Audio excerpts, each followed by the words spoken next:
നമ്മുടെ അടുക്കളത്തോടുന്ന് ചേമ്പന്തണ്ടും ചേമ്പക്കിഴങ്ങും വിളവെടുത്തിട്ട് നമുക്കൊരു നാടൻ കറി തയ്യാറാക്കാം. അപ്പോൾ നമുക്ക് ആദ്യം ഇത് കിളച്ചെടുക്കാം.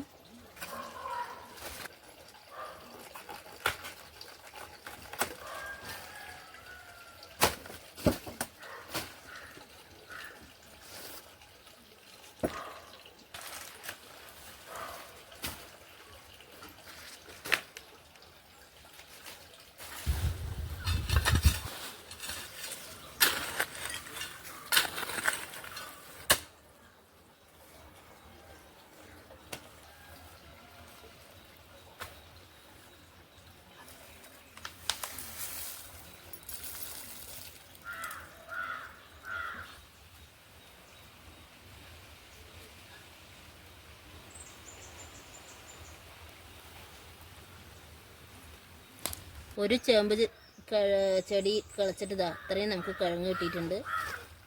ഇനി ഉള്ളിലുണ്ടാവും, നമുക്ക് വെട്ടി നോക്കാം. വെട്ടിയും വെക്കാം, കുറച്ച് നമുക്ക് പുഴുങ്ങിയിട്ട് നല്ല കാന്താരമുളകും നമുക്കപ്പോൾ ഇത്രയും കിട്ടിയിട്ടുണ്ട്.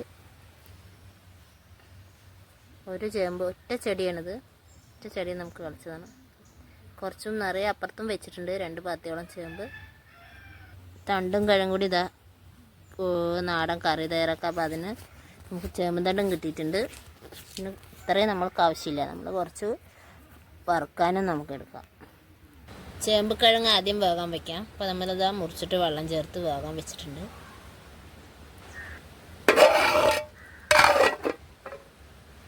മുറിച്ച് വെച്ച് ചേമ്പന്തണ്ട് ചേർത്ത് കൊടുക്കാം. കഴുകി വൃത്തിയാക്കി മുറിച്ച് വെച്ച് പൊടികൾ ചേർത്ത് കൊടുക്കാം. 1/2 സ്പൂൺ മഞ്ഞൾപ്പൊടി, 1 സ്പൂൺ മുളക് പൊടി, ഒക്കെ ആവശ്യത്തിനുള്ള ഉപ്പ് ചേർത്ത് കൊടുക്കാം.